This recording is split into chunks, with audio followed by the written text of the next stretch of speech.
ونحن قد رضينا به مسلمين صلى عليه الله ما نشذاه ما نشذاه.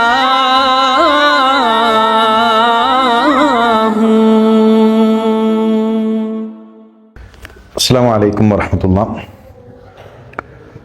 ബിസ്മില്ലാഹിൽ അൽഹംദുലില്ലാഹി റബ്ബിൽ ആലമീൻ വസ്സലാത്തു വസ്സലാമു അലാ റസൂലില്ലാഹ്. ഏറെ സ്നേഹമുള്ള സുഹൃത്തുക്കളെ, ഇന്ന് റസൂലുള്ളാഹി സ്വല്ലല്ലാഹു അലൈഹി വസല്ലം തങ്ങളുടെ പേരുകളാണ് നമ്മൾ ചർച്ച ചെയ്യുന്നത്. മുഹമ്മദ് എന്ന പേര് അള്ളാഹുവിൻ്റെ റസൂൽ സല്ലല്ലാഹു അലൈഹി വസല്ലം തങ്ങൾ ജനിച്ച്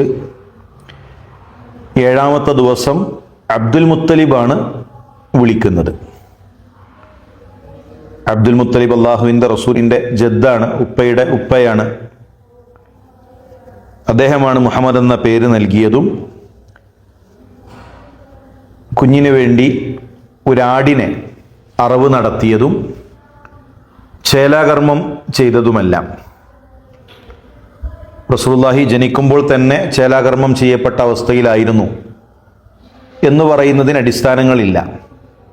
അബ്ദുൽ മുത്തലിബാണ് ചേലാകർമ്മം ചെയ്യുന്നതും അതുപോലെ തന്നെ ആടിനെ അറുക്കുന്നതും പേര് വിളിക്കുന്നതും അതിനെല്ലാം നേതൃത്വം നൽകുന്നത് എന്ന് നമുക്ക് കാണാൻ കഴിയും. മുഹമ്മദ് എന്ന പേര് അറബികൾക്കിടയിൽ അത്ര സുപരിചിതമായ പേരായിരുന്നില്ല. റസൂലുള്ളാഹിയുടെ സമപ്രായക്കാരിൽ പോലും 20-ൽ താഴെ മുഹമ്മദുമാരെയാണ് നമുക്ക് കാണാൻ സാധിക്കുന്നത്. അതിനു പുറമെ മറ്റു പേരുകൾ കൂടെ ഹദീസുകളിൽ സ്ഥിരപ്പെട്ടു വന്നിട്ടുണ്ട്.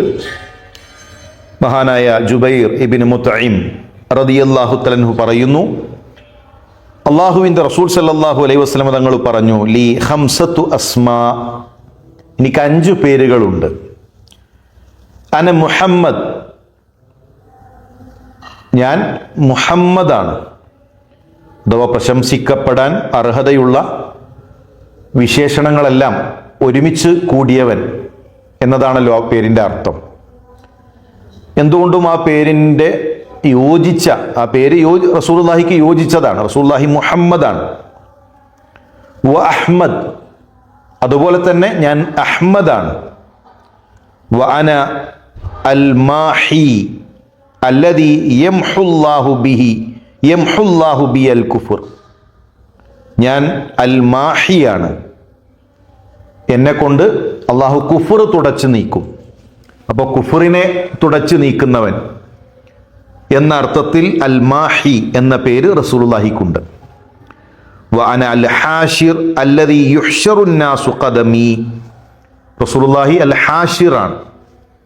റസൂലുള്ളാഹിയുടെ പിറകിലാണ് ജനങ്ങളെ ഒരുമിച്ച് കൂട്ടുക. വ അന അൽ ആഖിബ്, ഞാൻ ആഖിബാണ്. ഇനിയൊരു പ്രവാചകൻ ഇല്ലാത്ത, പ്രവാചകന്മാരിൽ അവസാനത്തെ അന്ത്യമായി വരുന്ന ആൾ എന്ന അർത്ഥത്തിൽ അള്ളാഹുവിൻ്റെ റസൂൽ ആഖിബാണ്.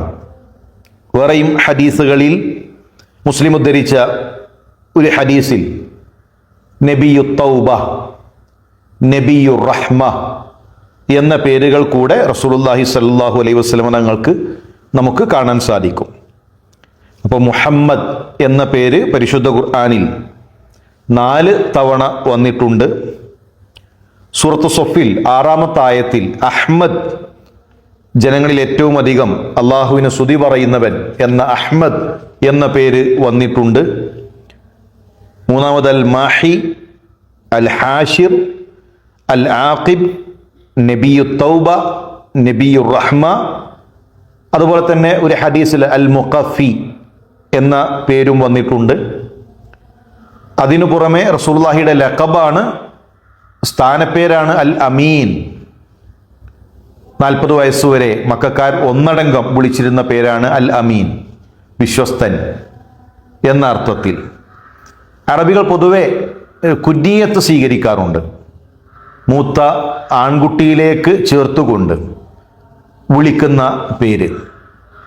അത് റസൂലുള്ളാഹിയുടേത് അബുൽ ഖാസിം എന്നതായിരുന്നു. ഇതാണ് പ്രവാചകൻ സല്ലല്ലാഹു അലൈഹി വസല്ലം തങ്ങളുടെ പേരുകളായി നമ്മൾ മനസ്സിലാക്കേണ്ടത്. ചില മുസ്ഹഫുകളിലെല്ലാം പ്രവാചകന്റെ 99 നാമങ്ങളൊക്കെ എണ്ണി പറയുന്നത് കാണാൻ കഴിയും.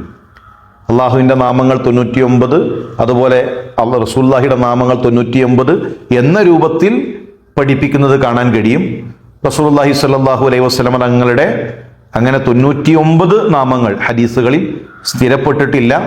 മാത്രമല്ല അള്ളാഹുവിന് 99 നാമങ്ങളെ ഉള്ളൂ എന്നതും ശരിയായ നിലപാടല്ല. അത് വിശദീകരിക്കേണ്ട ഒരു സമയമല്ല. ഇൻഷാ അല്ലാഹ് നമ്മളത് കൂടുതൽ പഠിക്കുക. പ്രവാചകൻ സല്ലല്ലാഹു അലൈഹി വസല്ലം തങ്ങളുടെ പേരുകൾ മനസ്സിലാക്കുക. അള്ളാഹു തൗഫീഖ് നൽകട്ടെ. അസ്സലാമു അലൈക്കും വറഹ്മത്തുള്ളാഹി വബറകാതുഹു.